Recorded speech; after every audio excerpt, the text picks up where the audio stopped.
तो ये चार नाम जो है भारत के पढ़ते हैं अलग अलग दृष्टिकोण से। पहले भारत का देश के कारण पढ़ा भारत, यूनानियों ने कहा इंडिया, मध्यकालीन मुस्लिम इतिहासकारों ने कहा हिंदुस्तान और आर्यों के द्वारा इसका नाम दिया गया आर्यावर्त। ऋग्वेद में सबसे प्रिय देवता जो माना गया था वो इंद्र को माना गया था। उसके बाद अगर स्थान किसी का था वो था अग्नि का। तो इंद्र के लिए जो है 250 और उच्चारण किया गया है। Hello friends, welcome to Krishna tutorial hall and institute of mathematics. Learn easy methods to solve mathematical problems. मैं मुकेश, आज मैं आप लोगों के लिए हिस्ट्री का एक टॉपिक लेकर आया हूं, जो कि पिछले क्लास मैंने आप लोगों को पढ़ाया था विश्व इतिहास के बारे में। यदि उस वीडियो को आपने नहीं देखा है तो देख लीजिएगा, लिंक मैंने डिस्क्रिप्शन में दे रखा है। आज मैं आपको पढ़ाने जा रहा हूँ भारतीय इतिहास के बारे में। भारतीय इतिहास में आपको क्या क्या पढ़ना है, जैसे कि टॉपिक मेरा चल रहा है अभी वो बिहार पुलिस एग्जाम को लेकर चल रहा है। बिहार पुलिस का एग्ज़ाम जो है बहुत कम समय बचा है, 1 महीना से भी कम बचा है। अगर फर्स्ट डेट देखा जाए, जो फर्स्ट डेट दिया गया एग्ज़ाम का वो है 24 सितंबर। उसको अगर देखा जाए तो एग्ज़ाम का जो दिन बचा हुआ वो 29 डेज लगभग बचा है, मतलब 29 दिन में आपको तैयारी करनी है। तो आपको हर दिन सेट लगाना होगा, क्या क्या पढ़ना होगा, ये मैंने फर्स्ट सिलेबस वाला वीडियो मैंने बताया था, तो उस वीडियो को आप सबसे पहले देख लीजिएगा। आज मैं आपको यहाँ बताऊँगा भारतीय इतिहास के बारे में। ये तो यहाँ पे जो लिखा हुआ इंट्रोडक्शन है थोड़ा भारतीय इतिहास के बारे में, लेकिन पढ़ना क्या क्या है इसमें उसे भी बताऊंगा। तो आप लोग से वीडियो के अंतिम तक बने रहिएगा, वीडियो को बिना स्किप किए पूरा देखिएगा, तभी आप लोग आज के क्लास को अच्छी तरह सीख पाएंगे और समझ भी पाएंगे। तो चलिए बिना देर के शुरू करते हैं आज का क्लास। आज का क्लास शुरू करने से पहले एक बात बताना चाहता हूँ, अगर आप चैनल पर नए हैं, पहली बार मेरी वीडियो को देख रहे हैं तो चैनल को सब्सक्राइब कर लीजिए और बेल आइकन को प्रेस कर दीजिए, ताकि आपको मेरी रेगुलर आने वाली वीडियो का नोटिफिकेशन मिलता रहे। और मेरी क्लास अगर आपको अच्छा लगता है तो लाइक करना मत भूलिएगा। चलिए शुरू करते हैं आज का क्लास। यहाँ पे सबसे पहली बात जो है भारतीय इतिहास के बारे में, जिस प्रकार से मैंने आपको विश्व इतिहास में बताया था कि विश्व इतिहास को हम 3 भागों में बांटते हैं, प्रागैतिहासिक काल, आदि ऐतिहासिक काल और ऐतिहासिक काल में।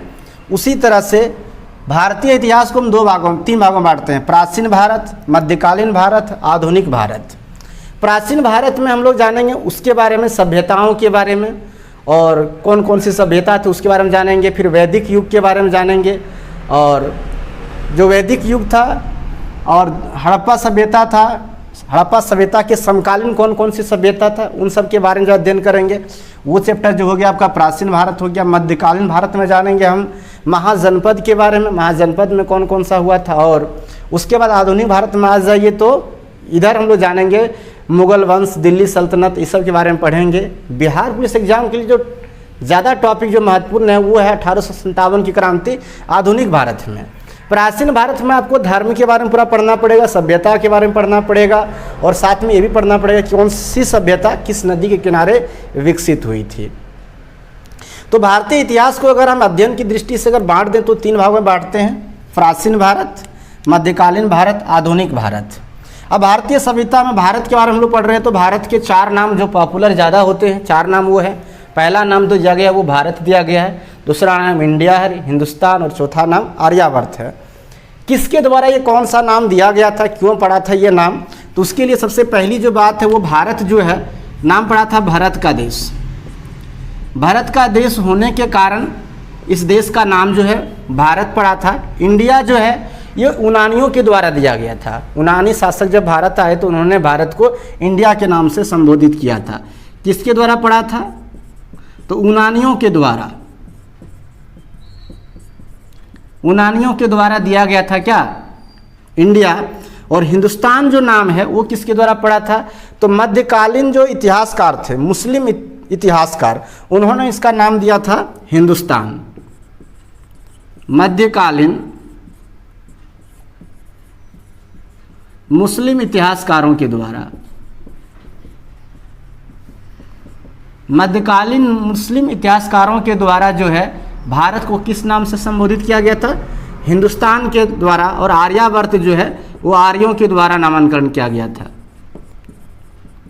तो ये 4 नाम जो है भारत के पढ़ते हैं अलग अलग दृष्टिकोण से।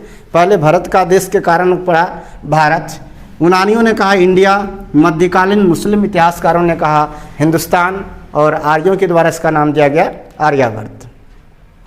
अब प्राचीन भारत जो है उसका अध्ययन अगर हम करेंगे तो इसके लिए कितने स्रोत हैं, अध्ययन के कौन कौन से स्रोत हैं जहाँ से हम प्राचीन भारतीय इतिहास के बारे में जानकारी प्राप्त कर सकते हैं। तो इसके इतिहास के स्रोत में जो आते हैं वो सबसे पहले आते हैं धर्म ग्रंथ। धर्म ग्रंथ के द्वारा जो हम इसका जानकारी हासिल कर सकते हैं। फिर ऐतिहासिक ग्रंथ के बारे में, उसके बाद प्राचीन काल में कौन कौन से ऐसे विदेशी यात्री भारत भ्रमण करने के लिए आए और उन्होंने यहाँ के बारे में क्या अपनी पुस्तक में लिखा। तो जो विदेशी आए थे उनका जो विवरण है उसके द्वारा भी हम क्या कर सकते हैं, प्राचीन भारत के बारे में, इतिहास के बारे में जानकारी हासिल कर सकते हैं। और 3 स्रोत जो है, इसके अलावा एक और स्रोत होता है जो कि मैंने फर्स्ट क्लास में भी आपको बताया था, प्रागैतिहासिक काल के बारे में पुरातात्विक साक्ष्य। जिस इतिहास का कोई लिखित साक्ष्य नहीं है उस इतिहास के बारे में जानकारी हम लोग पुरातात्विक साक्ष्य के मदद से ज्ञात कर सकते हैं। तो अभी हम आपको बताते हैं कि प्राचीन भारतीय इतिहास जो है ना, प्राचीन भारत के जो इतिहास की जानकारी है उसके कौन कौन से स्रोत हैं जिससे हम ज्ञात कर सकते हैं। इन सबको अगर लिखना चाहते होंगे आप तो वीडियो पॉज करके लिख लीजिएगा। आइए हम दिखाते हैं प्राचीन भारतीय इतिहास की जानकारी के स्रोत कौन कौन से हैं।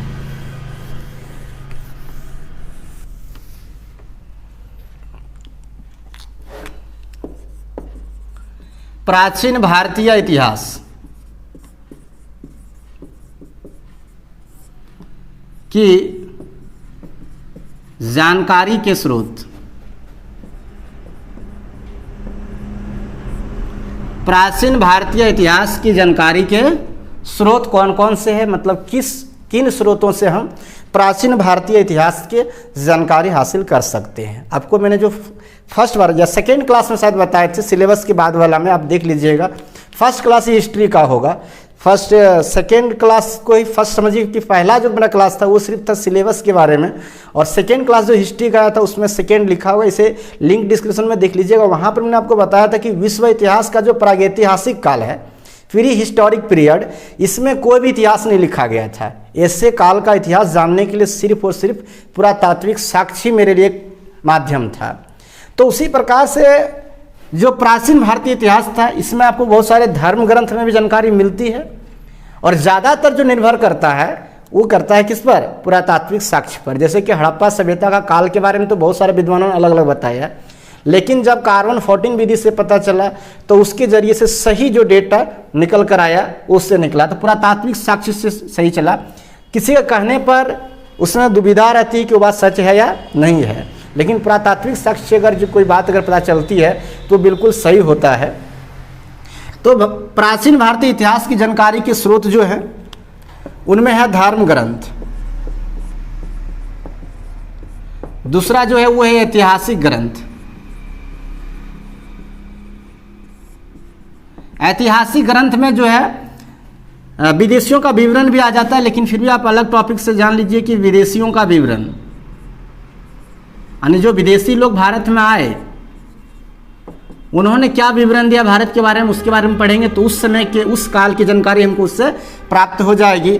और चौथा जो है वो क्या है, पुरातात्विक, जहाँ पर पुरातात्विक उत्खनन होते हैं और वहाँ से जो साक्ष्य प्राप्त होते हैं। पुरातात्विक साक्ष्य क्या होता है मैंने बताया था पिछले क्लास में, है ना। पुरातात्विक साक्ष्य जो प्राप्त होता है जैसे कि सिक्के, मुहर, मृदभांड, कोई स्थापत्य कला, इस तरह के मिल गए, अनाज के दाने मिल गए, ये पुरातात्विक साक्ष्य के अंदर आते हैं, और इससे हम जानकारी हासिल कर लेते हैं प्राचीन इतिहास के बारे में। सबसे पहले अगर यहाँ पर हम पढ़ेंगे धर्म ग्रंथ के बारे में, जो पहला सोर्स है मेरा प्राचीन भारतीय इतिहास से जानकारी हासिल करने का, वो है धर्म ग्रंथ।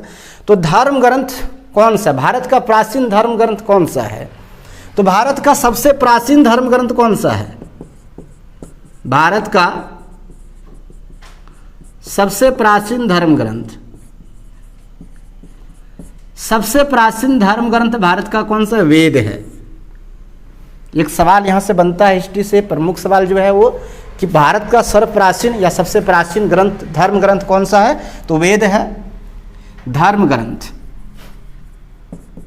प्राचीन धर्म ग्रंथ कौन सा? वेद है। वेद के लेखक कौन है या फिर वेद के संकलनकर्ता कौन है ना? वेद के संकलनकर्ता कौन है? वेद के संकलनकर्ता कौन है? संकलनकर्ता कहने का मतलब जिसने वेद को लिखा, तो ये है महर्षि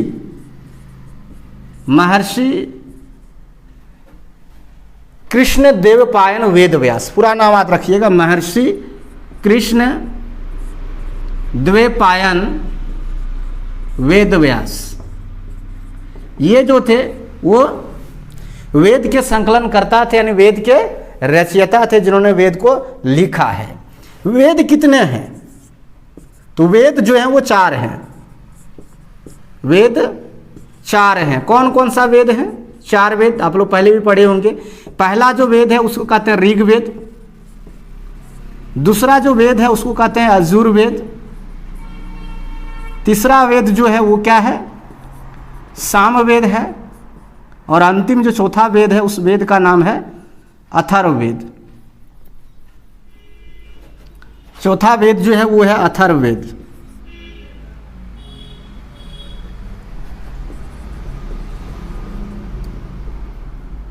अथर्ववेद जो है वो चौथा वेद है। चलिए थोड़ा सा हम अथर्ववेद को इधर लिख देते हैं, थोड़ा लाइटिंग का दिक्कत हो रहा है इस जगह पर। अथर्ववेद चौथा वेद जो है वो अथर्ववेद है। हम इस जगह पर लिख दे रहे हैं अथर्ववेद। ये है चौथा वेद। देखिए यहाँ पर सबसे पहले कौन सा वेद आया, ये भी पूछा जाता है कि सबसे प्राचीन वेद कौन सा है। तो सबसे प्राचीन वेद ऋग्वेद है। और सबसे बाद का वेद कौन सा है? तो अथर्ववेद है। इस 2 चीज़ को याद रखिएगा। सबसे प्राचीन वेद ऋग्वेद और सबसे बाद का वेद कौन सा है? अथर्ववेद है। तो इस सब के बारे में हम लोग पढ़ेंगे अभी कि ऋग्वेद में कौन कौन सा है, किसको कहते हैं, यजुर्वेद क्या है, सामवेद क्या, अथर्ववेद क्या है। लेकिन उससे पहले थोड़ा सा हम पढ़ लेते हैं ऋग्वेद के बारे में कि ऋग्वेद में कौन कौन से सवाल पूछे जाते हैं। एक बार फिर से आपको हम यहाँ से समझा देते हैं। प्राचीन भारतीय इतिहास की जानकारी के स्रोत के बारे में 4 स्रोत हैं: धर्म ग्रंथ, ऐतिहासिक ग्रंथ, विदेशियों का विवरण, पुरातात्विक साक्ष्य। धर्म ग्रंथ में सबसे पहले कौन सा आता है? अगर प्राचीन भारतीय इतिहास जानकारी ज्ञात करते हैं तो धर्म ग्रंथ जो है भारत का सबसे प्राचीन धर्म ग्रंथ वेद है। वेद के संकलनकर्ता या फिर लेखक कौन है? तो महर्षि कृष्ण देवपायन वेद व्यास हैं। वेद कितना है? 4 हैं: ऋग्वेद, यजुर्वेद, सामवेद और अथर्ववेद। सबसे प्राचीन वेद कौन सा है? ऋग्वेद है। और सबसे बाद का वेद कौन सा है? अथर्ववेद है। तो इसको लिखना चाहते हैं तो वीडियो पॉज करके लिख लीजिएगा। आइए हम बताते हैं ऋग्वेद के बारे में कुछ पॉइंट जो इंपॉर्टेंट पॉइंट है और आपके एग्जाम में देखने को मिलेगा यहाँ से सवाल। तो आइए हम लोग आप पढ़ेंगे ऋग्वेद के बारे में। जैसे कि मैंने अभी आप लोगों को बताया कि वेद 4 प्रकार के होते हैं, जिसमें सबसे प्राचीन वेद है ऋग्वेद और सबसे बाद का वेद जो है अथर्ववेद है।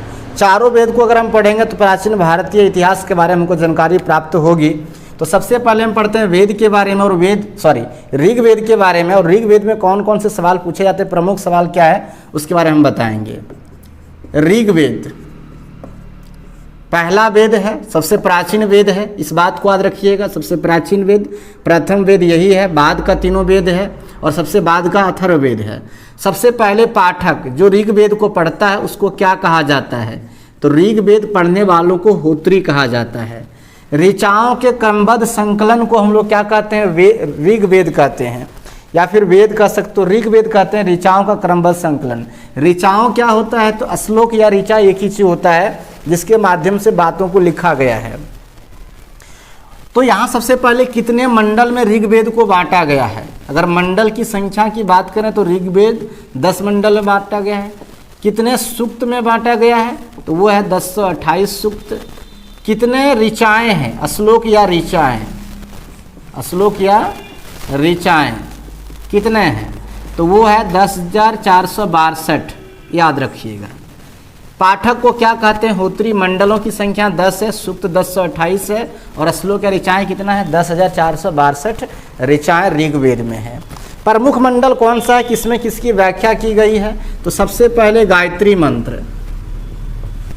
गायत्री मंत्र का उल्लेख किसमें है, किस मंडल में है? गायत्री मंत्र का उल्लेख जो है वो 3रे मंडल में है। 3रे मंडल में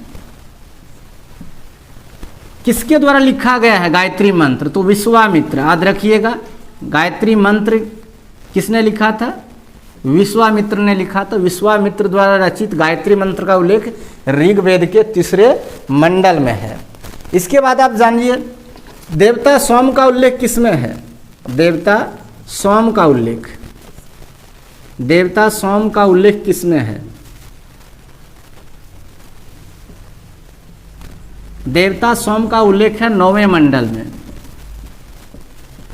हस्तलिखित ऋचाओं, हस्तलिखित मतलब जो हाथ से लिखा गया श्लोक था, हस्तलिखित ऋचाओं का उल्लेख किसमें है? हस्तलिखित ऋचाओं का उल्लेख, तो इसका उल्लेख है 8वें मंडल में। दूसरी बात याद रखिएगा, हस्तलिखित ऋचाओं को किस नाम से जानते हैं? तो इसको खील कहा जाता है। हस्तलिखित ऋचाएं जो है उसको खील कहा जाता है, और इसका उल्लेख ऋग्वेद के किस मंडल में है?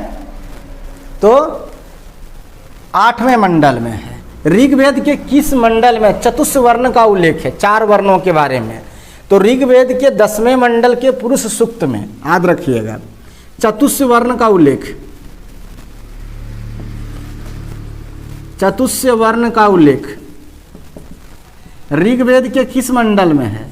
तो उल्लेख जो है वो 10वें मंडल में है। किसमें है? तो पुरुष सूक्त में। ये भी याद रखिएगा, पुरुष सूक्त में जो है ऋग्वेद के 10वें मंडल के पुरुष सूक्त में जो है चतुस्वर्ण का उल्लेख मिलता है।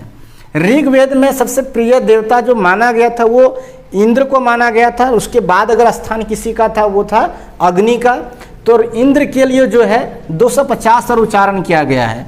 पूछा यह जाता है ऋग्वेद में इंद्र के लिए कितने बार उच्चारण किया, इंद्र के लिए कितने श्लोक की रचना की गई है? तो इंद्र के लिए कितना श्लोक था? इंद्र के लिए श्लोक, या फिर ऐसा पूछा जाता है कि ऋग्वेद में इंद्र का कितना बार आह्वान किया गया है? तो 250 बार, याद रखिएगा। और अग्नि के लिए कितना श्लोक का निर्माण किया गया है? अग्नि के लिए कितने ऋचाएं या श्लोक है? तो ये है 200 बार। इसलिए ऋग्वेद में सबसे प्रिय देवता जो है वो कौन हो गए? इंद्र हो गए, क्योंकि इंद्र का सबसे अधिक बार उल्लेख मिलता है ऋग्वेद में।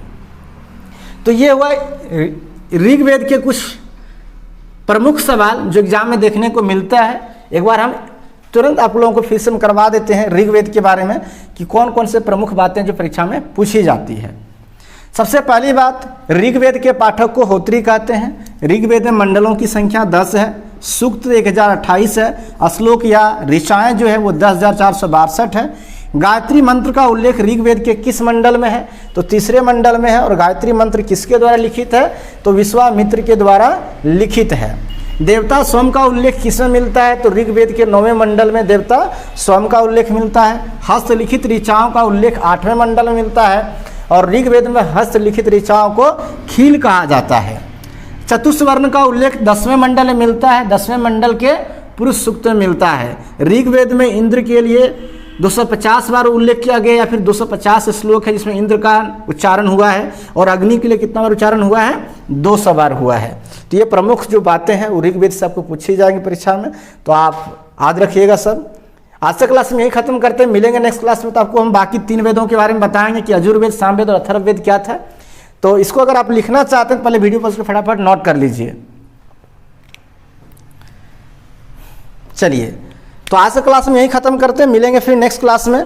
और फिर आपको हम बताएंगे तीनों वेदों के बारे में, और कुछ महत्वपूर्ण सवाल भी बताएंगे जो प्राचीन भारत से आपको एग्जाम में देखने को मिलेगा। तो आज से क्लास कैसा लगा है कमेंट करके बताइएगा। अच्छा लगा तो लाइक कीजिए, ज़्यादा शेयर कीजिए, और नए हैं पहली बार मेरी वीडियो को देख रहे हैं तो चैनल को सब्सक्राइब कर लीजिए। तो चलिए मिलते हैं फिर नेक्स्ट क्लास में, तब तक के लिए आप सबको थैंक यू।